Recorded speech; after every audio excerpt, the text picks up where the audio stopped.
Just 7 months after his release from federal prison, former Congressman George Santos may be under new legal scrutiny. Just in the last few minutes, NBC News has learned online prediction website Kalshi sent the Justice Department a criminal referral over Santos's alleged bets on the platform.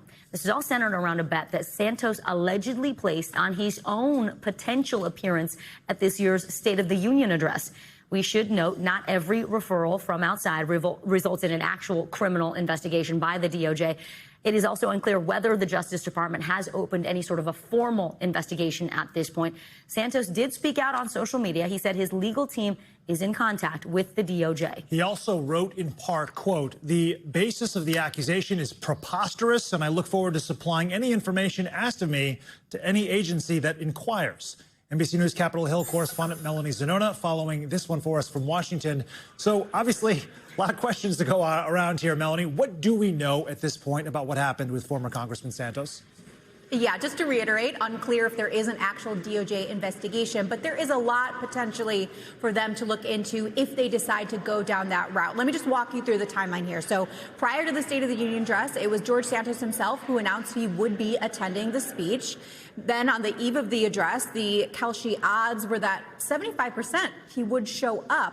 And then it was only a few minutes into the speech when Santos announced that he was not going to be able to make the speech, that he was stuck in an airport due to bad weather. And at least according to NPR and the Associated Press, he actually made a bet on Kalshi that he would not show up, despite publicly saying that he would.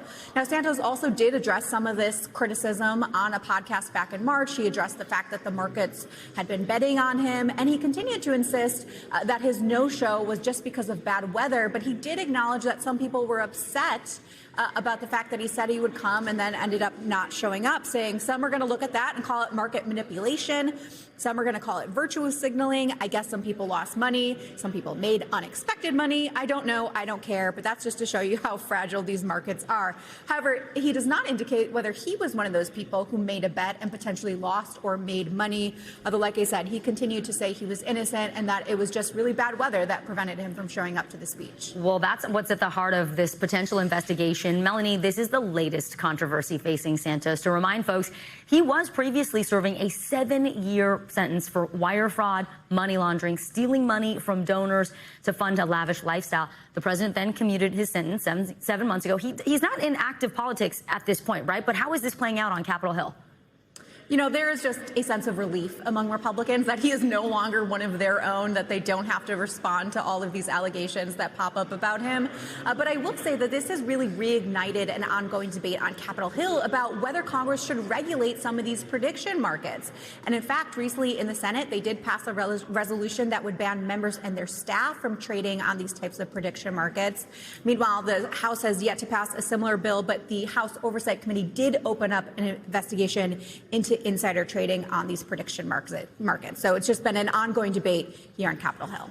We thank you for watching, and remember, stay updated on breaking news and top stories on the NBC News app or watch live on our YouTube channel.